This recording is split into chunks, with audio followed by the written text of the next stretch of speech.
Bonjour de Las Vegas au Nevada, donc petite virée cette semaine pour profiter de la fin des vacances des fêtes. Je reste au Signature MGM, les 3 tours derrière moi. Et là, je m'en vais déjeuner au Planet Hollywood. Gros projet aujourd'hui, je vous garde au courant. Installé au Café Hollywood, à l'intérieur de l'hôtel Planet Hollywood. Il faut traverser le casino. Il y a des casinos partout, c'est débile. Beaucoup de machines à sous, des tables, tout est électronique, c'est un peu fou. Le café roule à la planche parce que c'est une des places populaires pour le déjeuner. Donc, vous avez les classiques du Planet Hollywood, les photos de célébrités sur les murs. Vu que c'est NFL Game Day à Vegas, les croupiers portent des chandails de football, le staff porte des chandails de football, il y a des fans de football partout. J'ai vu plein de gens avec des chandails des Chargers. Puis là, on va déjeuner un petit peu. Ils ont de la bouffe qui n'a aucun sens. On va regarder ça. Les boutiques souvenirs, il y en a partout dans le monde. Évidemment, celles de Vegas sont pas différentes. Toutes les mêmes bébelles, du stock des Raiders, du stock des Golden Knights. Celui-là m'intéresse particulièrement, le guide du How to Fucking Swear Around the World. Très intéressant. Premier arrêt aujourd'hui, Allegiant Stadium. J'ai réussi à me trouver des billets dernière minute ce matin. Je savais même pas qu'il y avait un match, honnêtement. Personne ne va me croire là, que moi, j'avais pas prévu qu'il y avait un match de football. Mais c'est vrai. Fait qu'on est allé à une petite boutique à côté de l'hôtel. Je me suis grillé. Puis au stade pour aller voir ce stade moderne, les Raiders de Vegas qui jouent contre les Chargers de LA dans 45 minutes environ. Là, présentement, je suis dans la zone tailgate Modelo. C'est pas un tailgate traditionnel, ça c'est les parkings autour. Fait que c'est plus un tailgate pour les fans à pied. Fait qu'il y a des bars, il y a des food trucks, il y a un gros band. Tu peux prendre ta photo avec un logo des Raiders. Puis en arrière, t'as le stade en surplomb.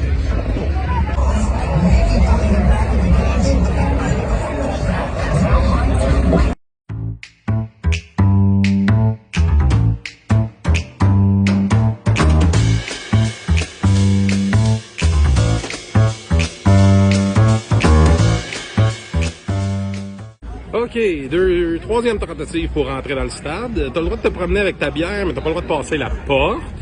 Et les sacs, quasiment tous les types de sacs sont interdits. Donc, ce que j'ai fait, je suis allé planquer le mien dans un bosquet dans le parking. Il n'y a rien dedans, juste le sac. Si je le retrouve à la fin, tant mieux. Sinon, tant pis, ça va m'avoir coûté un sac. Fait qu'amenez pas de sac au stade. Ah, puis même les sacoches régulières, là, interdites, à moins qu'elles soient transparentes. Là, les règles s'appliquent pas. Fouille-moi. C'est la mi-temps à Allegiant Stadium. Les Raiders ont donné 8 points à la fin sur une interception dans leur zone. Ils ont gagné 3 games cette année, faut pas s'attendre à trop. Qu'est-ce qu'on mange ici? Beaucoup de Mexicains. Il y a vraiment beaucoup de bouffe mexicaine, street tacos, Mexican barbecue. Moi, j'ai pris les riblets, qui sont comme des mini côtes levées fumées à l'autre snack bar, c'est une spécialité locale. C'est quelqu'un dans la file à le recommander. C'est vraiment excellent.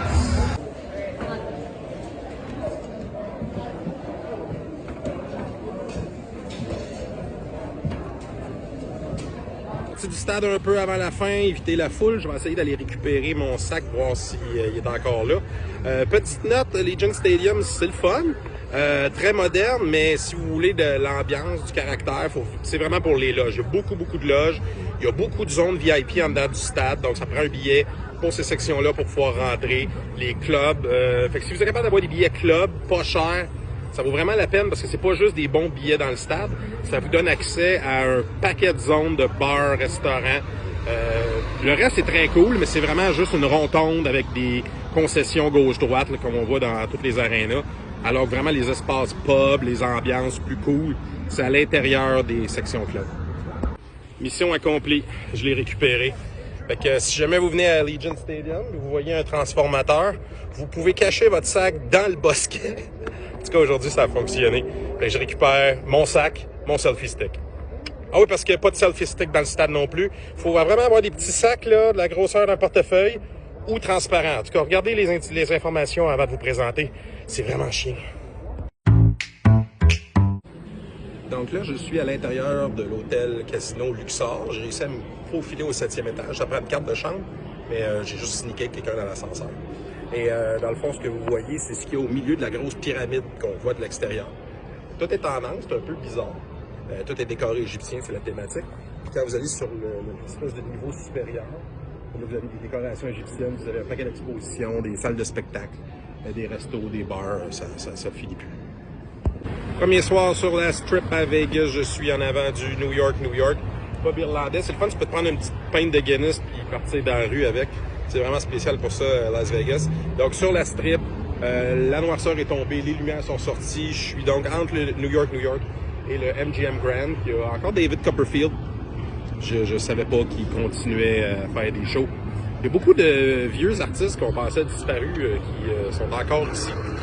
J'ai vu Carrot Top tantôt, l'espèce d'humoriste qui fait des gags avec des accessoires. En tout cas, il est là. Donc, prochain arrêt, une épicerie. Je vais aller me chercher un peu de bouffe pour déjeuner demain matin, histoire de gagner du temps. Devant le Planet Hollywood, le Bellagio, le Caesars Palace, juste à côté du Paris, le spectacle aquatique, les fontaines va commencer de l'autre côté. Il devrait aux 15 minutes cette heure-ci.